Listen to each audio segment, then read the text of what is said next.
പാർവതി, ഏതൊരു ബന്ധമാണെങ്കിലും ആ ബന്ധങ്ങളിലെല്ലാം ഏറ്റവും അധികം നാശമുണ്ടാക്കുന്നത് ആ ബന്ധങ്ങളിൽ സംശയങ്ങൾ ഉണ്ടാകുമ്പോഴാണ്. ഭവതിയുടെ മനസ്സിലും ആ സംശയം വസിക്കുന്നുണ്ട് പാർവതി, നമ്മിലുള്ള സംശയം. ഭവതിയുടെ ആഗ്രഹങ്ങൾ പൂർത്തീകരിക്കുവാൻ നാം ആഗ്രഹിക്കുന്നില്ലെന്ന് ഭവതി സംശയിക്കുകയാണ്.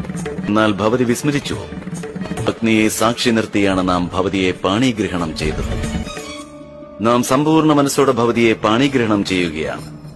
നീ നമ്മോടൊപ്പം ദീർഘായുസോടെ വസിക്കും. സപ്തവാഗ്ദാനങ്ങൾ നാം നൽകിയിരുന്നു.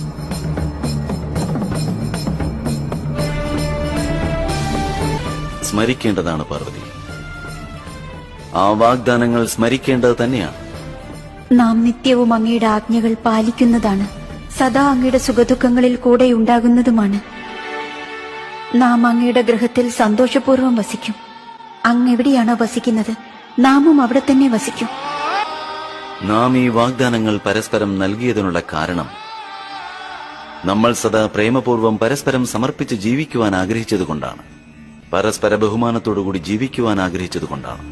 ഇരുവർക്കും ഈ ദാമ്പത്യത്തിൽ പരസ്പരമുള്ള ആഗ്രഹങ്ങളെ മാനിക്കുവാൻ സാധിക്കുന്നതിനായിട്ടാണ്.